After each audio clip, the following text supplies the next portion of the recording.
Assalamualaikum warahmatullahi wabarakatuh.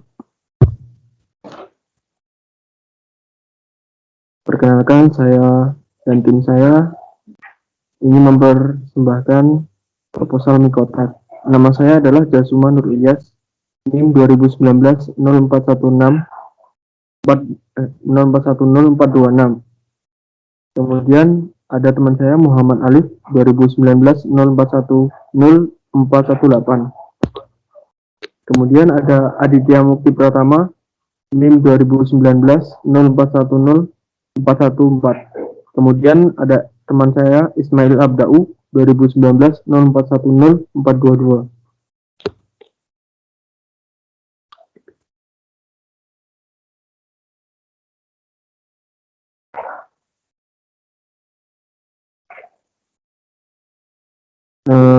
Saya ingin membahas ringkasan eksekutif.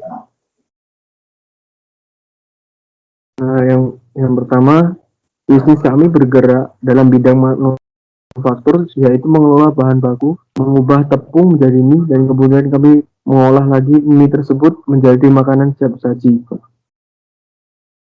Kami telah mengembangkan bisnis kami yang semula hanya mengandalkan bahan yang telah jadi mengakibatkan biaya produksi membengkak. Dengan mengolah sendiri bahan baku agar biaya produksi lebih efisien. Olahan mie yang kami buat memiliki keistimewaan dengan mie makanan yang lain. Kami menggunakan bahan yaitu topping telur crispy dan tambahan seasoning dengan bahan rahasia agar kami lebih spesial. Kami juga menambahkan menu dengan varian level kepedasan dan juga menambahkan promo dengan minuman susu karena terkadang makanan pedas memerlukan minuman yang mengurangi rasa pedas, yaitu susu. Selanjutnya, latar belakang. Mie Kota adalah bisnis kuliner yang didirikan oleh 4 orang. Dasar terbentuknya ide bisnis Kota adalah kami berenam memiliki kesukaan terhadap makanan berbahan mie. Contohnya mie, ayam, dan berbagai mie kemasan lainnya. Kala itu kami memikirkan untuk membuat mie dengan topping yang tidak jauh dengan topping Indonesia. Melihat banyak kalangan anak muda, orang tua, bahkan anak-anak menyukai makanan mie, kami melihat peluang untuk berjualan mie dengan rasa yang tak kalah dengan brand seperti mie Nyer, mie koper, dan mie biasa. Kami memiliki variasi topping pada mie sehingga mie topping memiliki ciri khas tersendiri. Next. Selanjutnya saya akan menjelaskan apa itu link canvas dan VPD kami. Link canvas saya, yang pertama customer relationship. Yang pertama memberi pelayanan terbaik, memberi presentasi terhadap produk dengan menarik, menjalin komunikasi dengan pelanggan dengan baik, cepat dan responsif terhadap pelaksanaan, menerima custom topping dan isian sesuai keinginan pelanggan, memberi diskon kepada pelanggan setia atau yang aktif memberi impact atau sebenarnya. Selanjutnya, value proposition canvas atau yang disebut juga FBD. Kami mendapatkan dari Google Classroom bahwa pain dan gain yang kami dapatkan adalah pelanggan rasa yang gain yang kami dapatkan rasa yang pedas membangkitkan selera makan. Kemudian pain rasa yang tidak konsisten membuat orang kadang-kadang kurang puas dengan hasilnya. Lalu produktif kapabilitas kami adalah menghadirkan sekotak mie yang praktis dengan topping yang menarik dan harga yang terjangkau. Kemudian selanjutnya next yang akan dijelaskan oleh teman saya Aditya Mukti.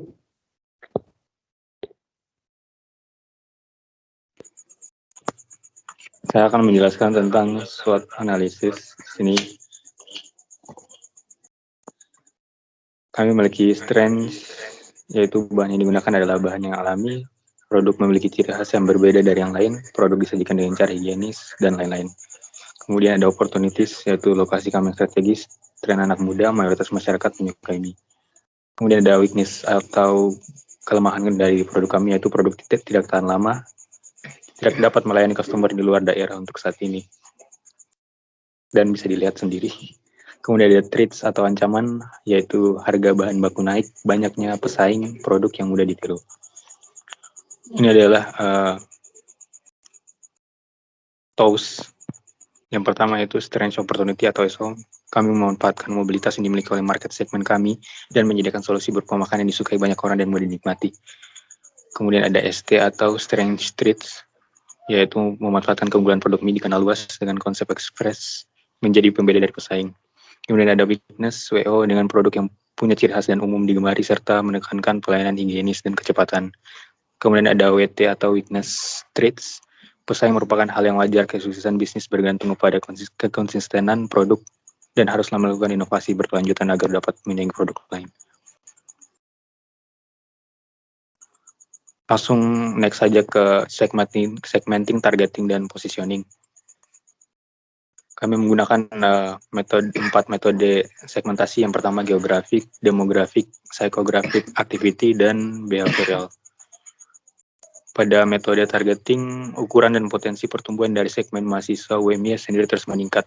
Jadi kami memilih mahasiswa sebagai target kami. Kemudian ada metode positioning. Terdapat beberapa unsur pokok yang kami fokuskan, yakni penyajian yang cepat, rasa yang konsisten, higienis, dan harga yang terjangkau untuk segmen kami dengan menu yang variatif. Kami berharap segera mie kotak akan menjadi market leader karena memiliki keunggulan yang tidak dimiliki oleh pesaing. Kemudian ada marketing 7 P's, yaitu produk. Yang pertama produk. Pada mie kotak Jasmine ini kami menawarkan mie dengan cita rasa khas Nusantara dengan menggunakan topping asli. Kemudian ada place. Mie kotak berdiri di daerah kawasan UMY dengan tujuan utama menarik konsumen mahasiswa UMY dan masyarakat sekitar. Kemudian pada price kami memberikan menu dengan kisaran harga Rp12.000 sampai Rp20.000. Dari promotion, cara kami mempromosikan produk kami adalah dengan menggunakan banner yang diletakkan beberapa lokasi di sekitar area UMY. Kemudian juga promosi secara digital melalui platform sosial media seperti Instagram maupun WhatsApp. Kemudian ada people. Dari sisi SDM kami menggunakan tenaga kerja yang berkompeten di bidangnya masing-masing. Kemudian ada yang keenam proses. Kami melakukan penyajian makanan dengan cepat dimanapun tempatnya. Menyajikan mie tentu akan cepat, namun kami tetap akan mempertahankan kualitas dari makanan tersebut. Kemudian ada yang terakhir physical evidence. Seperti yang sudah saya jelaskan sebelumnya, bahwa produk kami menawarkan mie dengan cita rasa Nusantara dengan topping menu makanan dari Sabang hingga Merauke. Lanjut ke penerapan pemasaran digital. Rencananya kami akan aktif mengiklankan produk kami melalui sosial media seperti WhatsApp, Instagram, dan TikTok. Kami juga menggunakan poster dan video pendek yang mendeskripsikan produk kita, kemudian kami memposting iklan ke sosial media. Kami akan membangun laman feed yang menarik, kami akan membuat video dengan menerapkan cerita yang menarik. Kami juga akan aktif untuk mengabari produk kami melalui pesan kepada pelanggan kami. Sekian dari saya, akan dilanjutkan oleh Ismail Abdul. Selanjutnya adalah struktur organisasi. Yang pertama yaitu Aditya Mukti Pratama sebagai juru masak. Yang kedua Ismail Abdul, saya sendiri sebagai marketing. Yang ketiga adalah Muhammad Alif sebagai divisi keuangan, dan yang keempat Jasman Nur Ilyas sebagai manajer. Dan deskripsi pekerjaan untuk juru masak adalah orang yang memasak. Seperti selanjutnya marketing adalah orang yang mempromosikan dan merancang mengkoordinasi strategi bauran pemasaran. Dan selanjutnya ada juga keuangan, mengkoordinasikan dan mengontrol dana internal, mengelola dan merancang budgeting. Keempat, ada manajer yang memastikan semua divisi berjalan dengan baik dan saling tersinkronisasi dan membuat keputusan-keputusan penting, juga mengevaluasi kinerja semua divisi. Kompensasi dan penghargaan, gaji, tentu semua karyawan akan mendapatkan gaji, bonus jika bekerja dengan giat dan rajin, sedangkan punishment yaitu berupa peringatan jika melakukan kesalahan, pemecatan jika melakukan pelanggaran berat, pemotongan gaji jika boleh kerja selama 3 hari. Ini adalah gambar struktur organisasi. Selanjutnya adalah aspek operasional. Produk mie kotak adalah mie kering khas yang ditambah dengan beberapa topping seperti ayam dan lembangan. Dengan mie kualitas terbaik yang buat sendiri, juga membuat dimsum sendiri juga, tentunya nggak kalah enak karena mie kotak enaknya nggak ngutak.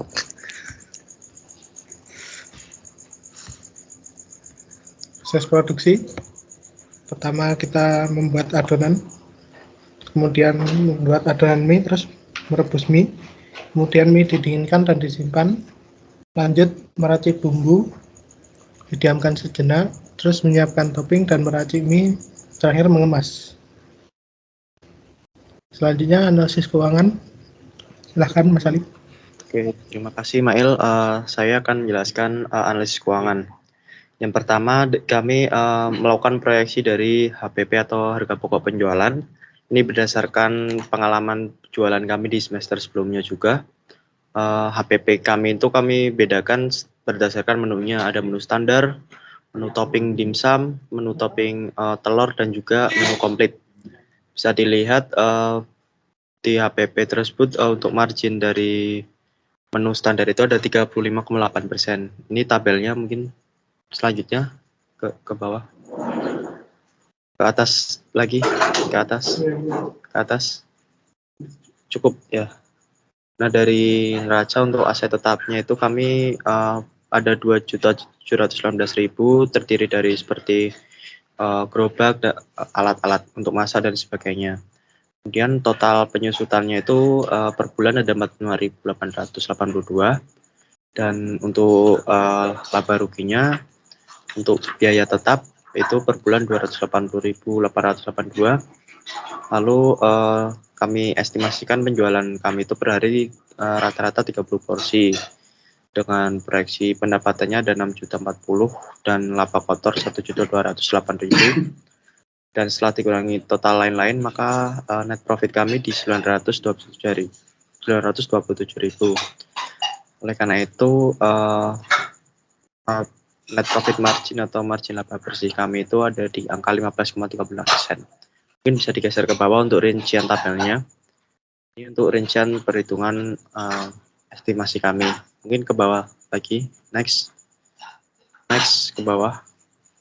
Oke, yang poin selanjutnya itu ada penerapan keuangan digital. Nah, karena kami telah mendaftarkan di Shopee Food, maka kami untuk pembayaran juga menerima pembayaran digital melalui Shopee Pay. Yang akan memudahkan kami tentunya. Kemudian dari sisi pencatatan keuangan, yang pertama kita melakukan manual lewat Excel, dan yang kedua kita juga menginput ke web di Jurnal ID untuk mendapatkan catatan laporan keuangan yang lebih komprehensif. Next. Selanjutnya untuk exit strategi, kami akan menjual usaha kami untuk opsi yang pertama. Hal ini dipilih karena prospek industri yang sudah tidak relevan lagi dan kondisi perusahaan yang memburuk ditunggu dengan adanya perusahaan lain yang mengakuisisi bisnis kami dengan harga tinggi, maka kami nilai itu sebuah kesempatan untuk menjual bisnis di harga yang tinggi.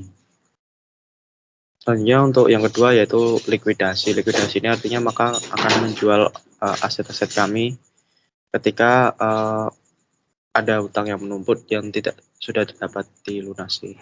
Next. Oke, mungkin itu terakhir dari saya. Mewakili kelompok kami ucapkan terima kasih. Assalamualaikum warahmatullahi wabarakatuh.